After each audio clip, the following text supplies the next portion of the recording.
இன்றைய மன்னா. டுடேஸ் மன்னா. மத்தேயு 21:42, மேத்யூ 21:42. வீடு கட்டுகிறவர்கள் ஆகாதென்று தள்ளின கல்லே மூளைக்கு தலைக்கல்லாயிற்று. அது கர்த்தராலே ஆயிற்று. அது நம்முடைய கண்களுக்கு ஆச்சரியமாயிருக்கிறது. The stone the builders rejected has become the capstone. The Lord has done this and it is marvelous in our eyes. எல்லாராலும் ஆகாதவர்கள், இவர்களால் ஒன்றும் செய்ய முடியாது என்று எண்ணுகிறவர்கள் மத்தியில் உன்னை தலைக்கல்லாக மாற்ற வல்லமை உள்ளவர் தான் நம்முடைய ஆண்டவராகிய இயேசு கிறிஸ்து. நம்முடைய ஆண்டவராகிய இயேசு கிறிஸ்து இந்த உலகத்தை மீட்க அவர் ஏழ்மையின் கோலம் எடுத்து மனுஷ சாயலாக பிறந்தார்.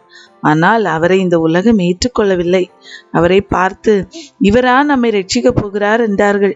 அவரை குறித்து, இவன் மரியாளின் மகன் அல்லவா, இவன் தச்சனுடைய குமாரன் அல்லவா, அவனுடைய சகோதர சகோதரிகளும் நம்முடன் இருக்கிறார்கள் அல்லவா என்று ஏளனமாக சொன்னார்கள். கடைசியில் சிலுவை மரணத்துக்கும் ஒப்பு கொடுத்தார்கள்.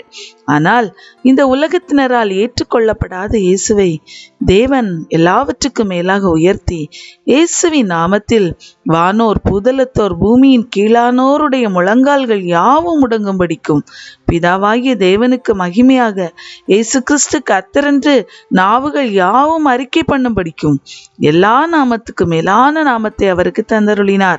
அவரை உயர்த்தினார். அவராலே அன்றி வேறொருவராலும் ரட்சிப்பு இல்லை என்பதை முழு உலகத்துக்கும் உணர்த்தினார். அவர் மூலமாக நித்தியத்துக்கு போகும் வழியும் வெளிப்பட்டது. அன்பு தேவனுடைய பிள்ளையே, ஆகாதவள் என்று அற்பமாய் எண்ணப்பட்ட உன்னையும் மூளைக்கு தலைக்கலாக மாற்ற இயேசு வல்லவர்.